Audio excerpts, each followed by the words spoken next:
Почитуван подпредседателе, почитувани колеги пратеници, пред нас го имаме предлог ребалансот на буџетот за 2021, ребаланс на буџет кој што беше донесен пред крајот на минатата година, кој што требаше да трае цела година, еве сега на средината од годината гледаме ребаланс повторно, потребни се нови пресметки. И ако погледнеме буџетот, ќе видиме дека буџетот ја отсликува економската реалност која што се случува во државата. Исто така буџетот ги отсликува и политиките на владата и сето оно што владата има намера да го направи. За буџетот можеме да кажеме дека е куќа од стакло, односно ако погледнеме можеме да видиме што стои внатре, која е намерата и кои се политиките на власта. Ако го погледнеме овој буџет и ако се обидеме да прочитаме што има во содржината, ќе видиме дека пред нас очигледно е дека имаме еден политички, но би рекол и еден партиски буџет. Тоа дека самиот буџет е политички и партиски можеме да го видиме и по волуменот, меѓутоа и по самата структура на буџетот. Буџетскиот дефицит со овој ребаланс на буџет е зголемен за 32,3%, односно имаме зголемување за 1/3 на предвидениот буџетски дефицит и тоа јасно се гледа во овој предлог ребаланс. Значи, буџетскиот дефицит е планиран да изнесува 46 милиарди 320 милиони денари, а првичниот дефицит беше планирано да изнесува 34.938 милиони денари, значи зголемување за 1/3 на дефицитот. Меѓутоа, ако продолжиме да читаме она што го пишува во буџетот, ќе забележиме дека во овој ребаланс, исто така како и буџетот, економскиот раст е предвидено на 4,1%. Значи зголемување на буџетскиот дефицит за 1/3, а во исто време немаме зголемување на буџетскиот раст и е исто како што беше предвидено во буџетот. Ако одиме понатаму, ако погледнеме, ќе видиме дека усвоениот буџет за 2021 предвидува раст од 1,9% на бројот на вработени, а ребаланс на буџетот предвидува зголемување на бројот на вработени од 1%. Буџетот кој што беше донесен предвидува стапка на инфлација од 1,5%, а ребалансот на буџетот предвидува стапка на инфлација од 2,1%. Ако ги споредиме овие бројки, ќе видиме зголемување на дефицит за 1/3, за остварување на ист економски раст и двојно намалување на зголемувањето на вработеност. Ако имате барем малку одговорност, овој е единствениот аргумент кој што ќе послужи ваков ребаланс на буџет да не помине.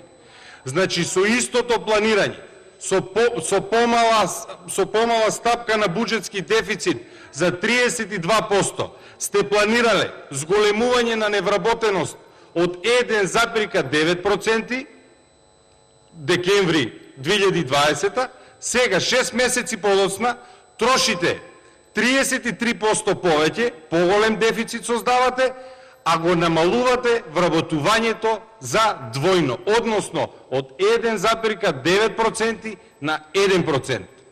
Самиот тој факт е да укаже дека овој ребаланс, вака како што е планиран, е само политички и представува партиски ребаланс. Исто така, во самиот ребаланс признавате зголемување на инфлација од 2,1% зголемена инфлација во споредба со буџетот кој што го предложивте. Самата инфлаторна крива, владата е еден од главните иницијатори на инфлацијата и на инфлаторната крива во државата со воведувањето на зелениот данок. Зборуваме за субвенционирање на зелена нафта на земјоделците, кои што едва и добиваат по некое литро, а од друга страна ги зголемуваме давачките за над 4 денар по литар нафта. Ако се додадат и другите акцизи, ќе видиме дека оваа влада ги зголеми давачките од 14 денари по литар.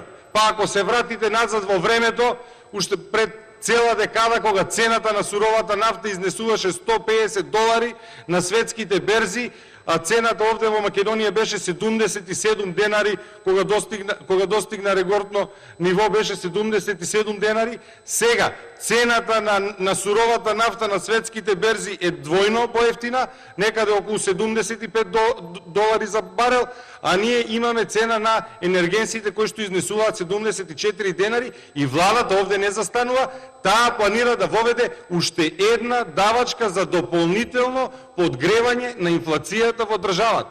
А токму таа инфлација, кој ги погледнете инфлаторните текови кои што потекнуваат од енергенсите, од лошите вложување во енергетската политика и од лакомоста на владата да зафати и да зграби дел од средствата кои што се добиваат преку продажбата на енергенсите, ќе видите дека се зголемува цената буквално на сите основни продукти во Република Македонија, па така сега нашите граѓани, на кои што вие им ветувавте плата од 500 евра, без разлика на која плата тие ја примаат, тие секој ден можат да си дозволат да купат помалку производи со исти пари, да стават помалку литри нафта, да платат помалку киловат часове електрична енергија и така натаму. И на крајот го добиваме овој, односно вака димензиониран буџет, кој што гледаме, ребаланс на буџет, кој што нема милост за јавниот долг, кој што јавен долг сега изнесува 7,15 милиарди евра. Огромен јавен долг за држава како што е Република Македонија. Според податоците на Министерство за финансии, достапни на последниот пресек на 36.2020, јавниот долг бил 6.528 милиони евра, односно 6,5 милиарди. Една година подоцна 7,15 милиарди јавен долг. И не знам дали вие сваќате дека јавниот долг, и тоа го спомена и другите колеги, меѓутоа тоа треба да го кажеме, е двојно поголем од приходната страна на буџетот кој изнесува 3.500 милиони евра, односно 3,5 милиарди. Значи, буквално Република Македонија, ако 2 години никој не зема плата, не јаде, не пие, не троши електрична енергија, а теоретски го дава истиот придонес во буџетот, ќе ни треба да поминат 2 години за да можеме да го отплатиме јавниот долг. А зошто се трошат тие пари во предлог ребалансот? Иако постојат многу места за кои што треба да дискутираме, многу области, како на пример тоа дека се намалуваат средствата за Министерство за транспорт и врски, а едно од главните ветувања беше гасификацијата. Па сега кога ќе погледнете токму во ставката која што се грижи за гасификација имате намалување од 650.000 евра. Да не зборувам за изјавите на министерот Бочварски во кој што јавно призна дека градоначалниците не се спремни да го реализираат овој проект. И токму овде се крие главниот недостаток на овој буџет. Затоа што економијата е како оган.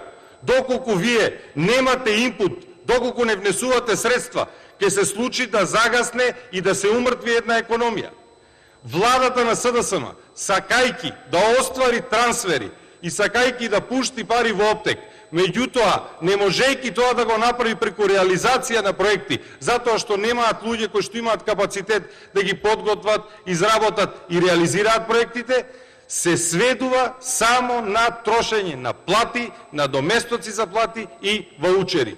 Тоа е единствениот начин да оваа влада дел од парите кои што ги позајмила, дел да ги украде, да отиде во одредена партиска елита, а дел да завршат само преку плати, надоместоци и социјални трансфери.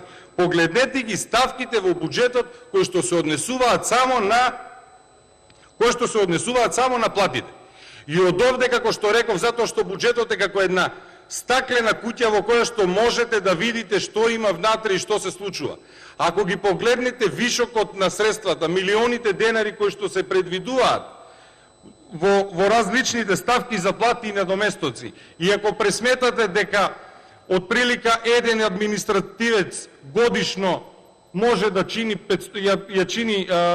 го чини буџетот 500.000 денари, половина милион, некој груп просек, овде станува збор за ребаланс кој што ќе се применува за втората половина на годината, со секој милион денари кој што ќе ги видите во ребаланс на буџетот зголемување, можете да направите груба математика дека станува збор за некаде околу 4 нови вработувања кои што или сега ќе се реализираат, или непосредно се реализирале пред донесувањето на овој буџет. Предпоставувам, тоа се воглавно партиски кадри, па сега со ребалансот треба да се овозможи средства за истите тие да добијат плати. Еве и за вас и за македонската јавност. Агенција за разузнавање на ставката плати и надоместоци има плюс 15 милиони денари. Значи во буџетот кој што сте го гласали, кој што е донесен во декември 2020, се предвидени 186 милиони, со ребалансот се предвидуваат 201 милион. Дополнителни 15 милиони денари.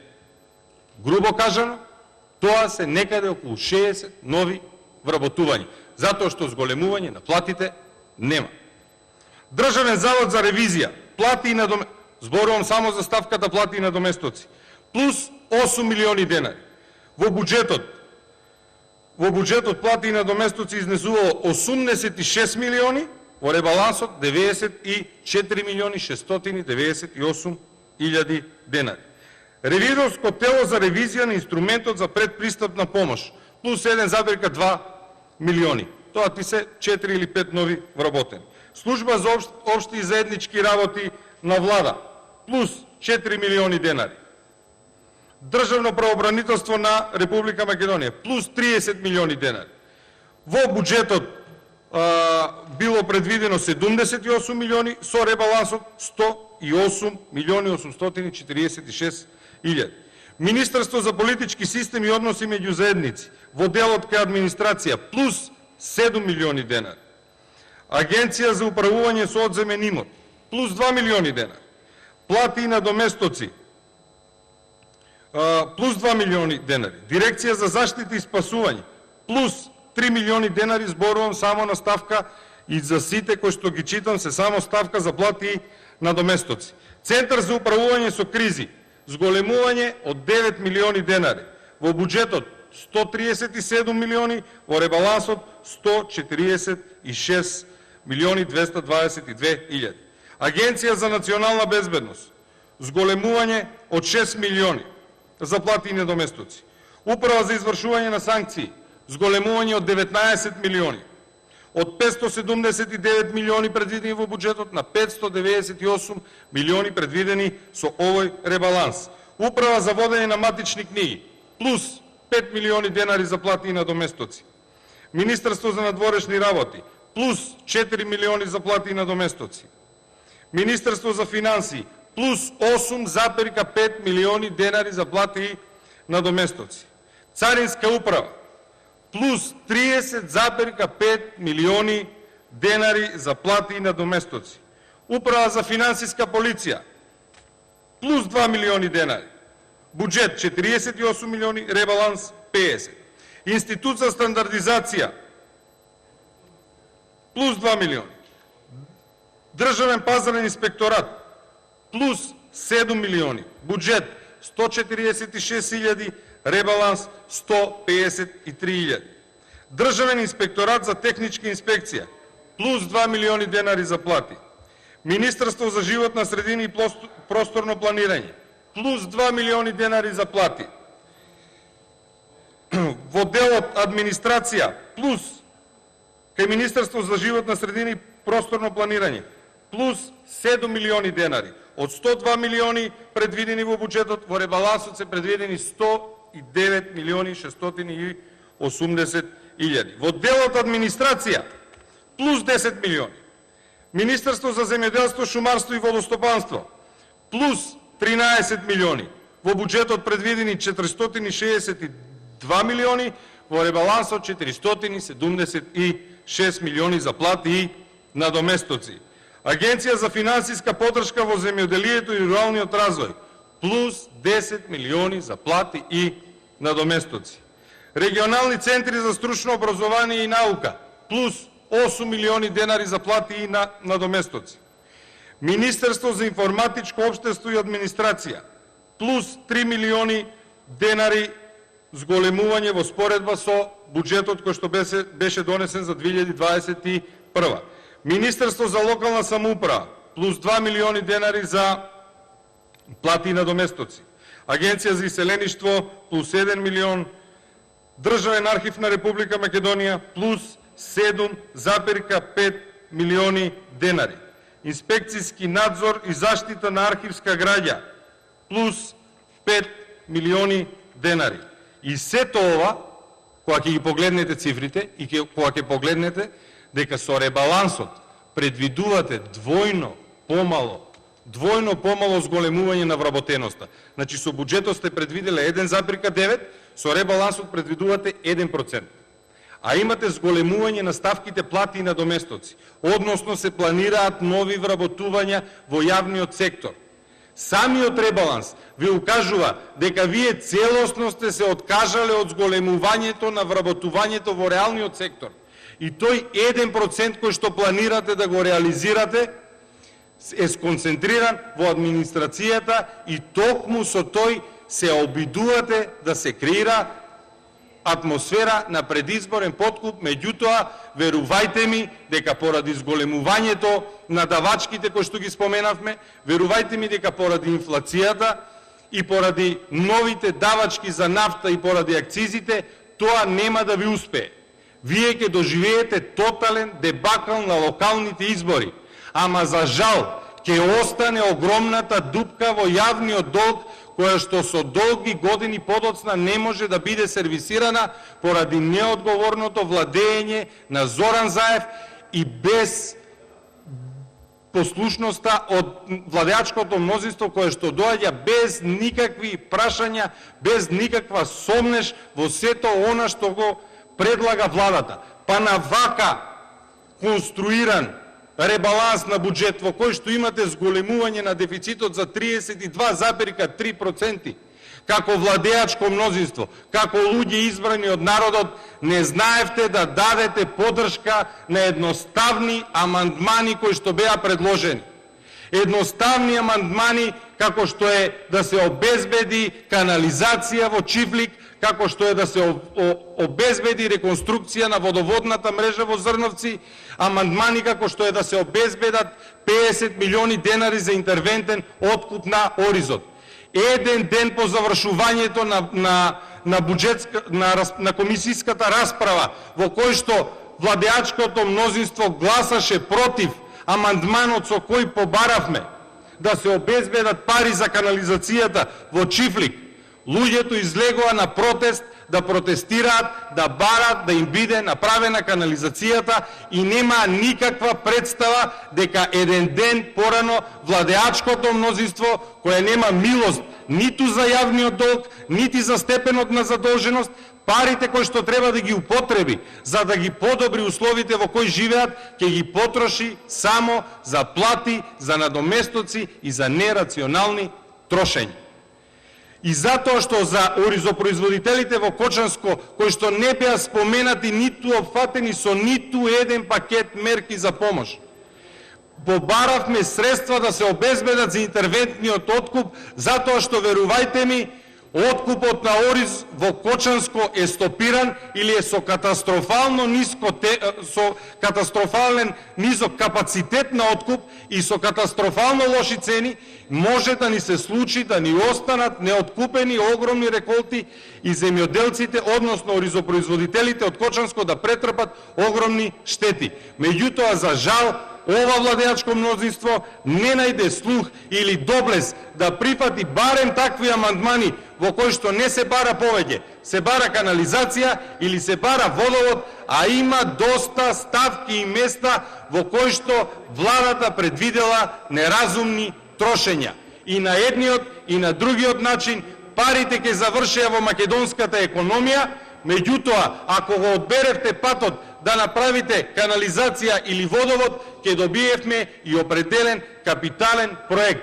Вака истите ќе бидат потрошени само за картички, ваучери, а од картички и од ваучери не се живее од вработување, а токму тоа овој ребаланс признава дека ќе го направи двојно полошо од буџетот кој што помина овде во ова истото собрание. Уште еднаш апелирам дека ваков буџет во ваква форма која што предвидува помал раст на вработеноста и поголем долг не треба да помине. Ви благодарам. Реплика министерот за финансии Ковелев.